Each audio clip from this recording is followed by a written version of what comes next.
Starring Out show. During your time with Elf, and when you got that record deal, what were you thinking? Were you thinking, I'm going to be a rock star now? Yeah, I'm sure there's some of that. I'm going to be a rock star was in my mind too. But for me, it was, wow, now I can rub elbows with and learn from these other people, because now I'm going to be able to get to that echelon. I always had places that I wanted to get to. Deep Purple were my favorite band. Luckily, all that happened with Elf became part of the Deep Purple family. So I was lucky enough to be there to learn from what I saw from Richie and from Ian and from Roger and from Ian and from John. So that was a very, very important time for me.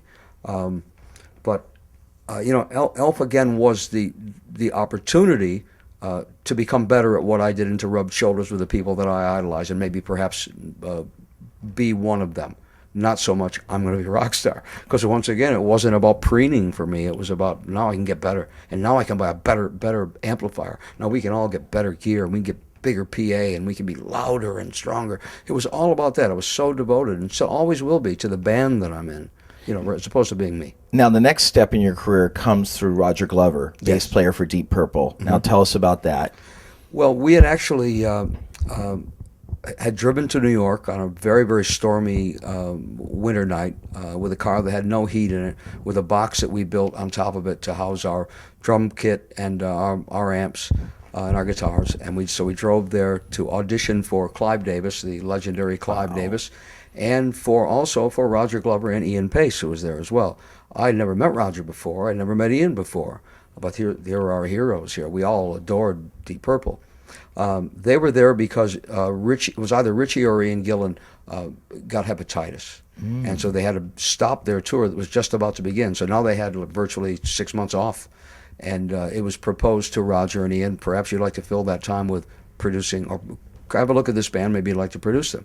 And so they did. Roger absolutely loved us. We were just up his street. We were like, because the Elf band was more a honky-tonky kind of band, and we were like Little Feat. And Roger, that was his favorite thing on earth, to, that kind of country-ish rock and roll, down home, great thing. And we had this wonderful piano sound, wonderful piano player as well that made us different. And he obviously saw in me this, wow, this kid really could sing. And we wrote good things, and we wrote very approachable things. So that was all the beginning of it, and it started there from Roger. Then he and Ian produced our first album, which is called Elf, and then Roger produced our next two albums as well, Trying to Burn the Sun and whatever the hell the next one, Carolina County Ball, called LA 59 here in this country.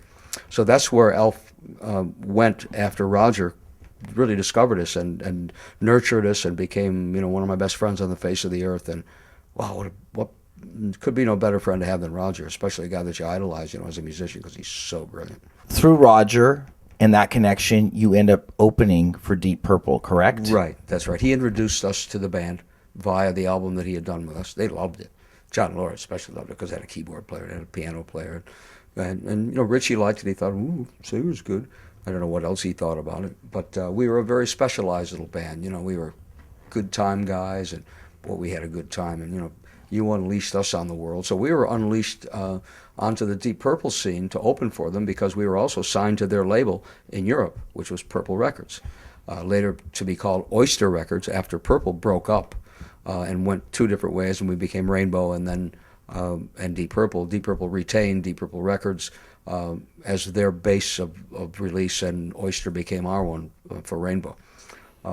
So Elf took upon the world, with Purple. We must have done probably 8 full tours with the band, and learned so much from them, and learned the good things and the bad things. And that was the beginning, certainly for me, because then I got to meet Richie, which led to something else you're going to ask me about.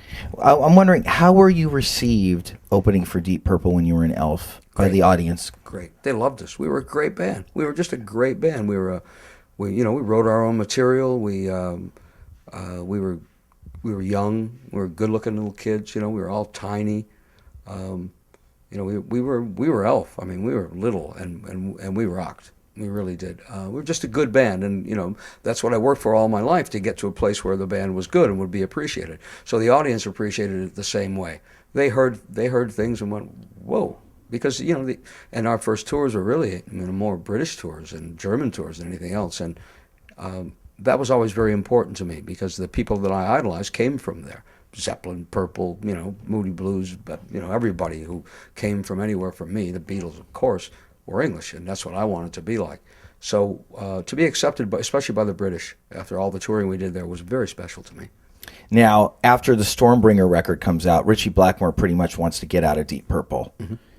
And he wants to start a new band called Rainbow, mm-hmm. and he picks you to be the singer of mm-hmm. Rainbow. Tell me about that experience. Well, we were on the road in Germany at the time, we were opening for Purple again with Elf, and Ritchie came to me one night. No, actually, I tell a lie. John Lord actually came to me first, and he said, "I think something's up here, and I think Ritchie's going to ask, because Ritchie's very unhappy, and I think he's going to ask you to form a band with me." He goes, "Promise me you won't do it." I said, "Well, why would you ask me that, to say that?" He went, "Because it'll be a nightmare. It'll be the end of your life and the end of your career. Don't do it." And I went, "Well, I'll have to make that decision myself." So he came to me that night and said, "I'm going to leave Purple. I want to put a band together. And I want you to do it with me." And I said, "Okay, I'll do that, but you've got to take my guys too. It's got to be my drummer and not my guitar player. Obviously, you can play, but my bass player, who was at the time was Craig Gruber. So it was Craig Gruber, Mickey Lee, Gary Driscoll, and he loved them all anyway because they were such fun, good people. And we used to jam a lot all the time in London when we were staying there. And he said, "Okay," and that was it. And I said, "Yes, all right, I'll do it," because it was important for me first to retain the identity with my band and not to let them down. After all, we got this far together, not with me doing it. So I was not about to, abandon them, because I believed in the band. And I thought, well, we're going to make it anyway. If we don't do it this way, this will be a shorter way to do it. And luckily, Ritchie said, "Yeah, okay." So the first album was done with all that band. The album, not the tour. What were the highlights of the first Rainbow tour? Well, the first Rainbow tour didn't have any of the guys in the band, in Elf at all. Everybody had been repopulated. It was our first choice was another bass player, who was Jimmy Bain. So Ritchie and I went to England, went to the Marquee where he was playing in a band called Harlot, and listened to Jimmy. And so okay. So Jimmy became my mate, and Jimmy was in the band. Then we needed to change the drummer. I didn't think so. Anyway, I was biased, but he was right at the end of the day. So then Cozy came in. Perfect choice. Yeah. And then we needed a keyboard player, and Jimmy found Tony Carey, who was, again, as a player, just absolutely brilliant. Brilliant. Perfect. Just perfect. Unfortunately, there was a lot of rub there personality-wise between Ritchie and he. I think that was a lot of musical ego going on there, and so that never was going to work, and worked for a while, and then didn't again. But that was the band that toured, and that band was, was amazing. And we played, especially in America, we played to half-empty houses, and for people who didn't know who the hell we were. Played in Canada, did really, really well. Went to Europe and blew them away. Came back to America, and then it was all uphill from there. So it wasn't easy, but it was a great band, and it had a great album, and had some great songs on that album, especially Man of the Silver Mountain, and a few others I could mention. That Still I'm Sad. Still I'm Sad. That's a great... It's just a great album. It's just populated with great stuff. And you know what I've noticed about that album is the production on that album is excellent. It's very crankable. Oh, Martin Birch. Martin Birch, of course. Martin, who had produced not all, but a lot of the Purple albums before Rainbow formed. And who had become a friend of mine as well, because he was on the road with them as their out front mixer. And he didn't want to do that either, but he did because he got talked into it, and they offered him enough money to do it, and he'd like to keep it in the family. But anyway, Martin became a really good friend during those times, and then Ritchie wanted him to produce the albums, as he should, and so Mart did all the Rainbow albums that I was involved in, and of course after that was the producer for Heaven and Hell, Mob Rules. And some of the most seminal metal records of the 80s were produced by Martin Birch. Maiden, yeah. You got it. I did some Blue Oyster Cult albums as well.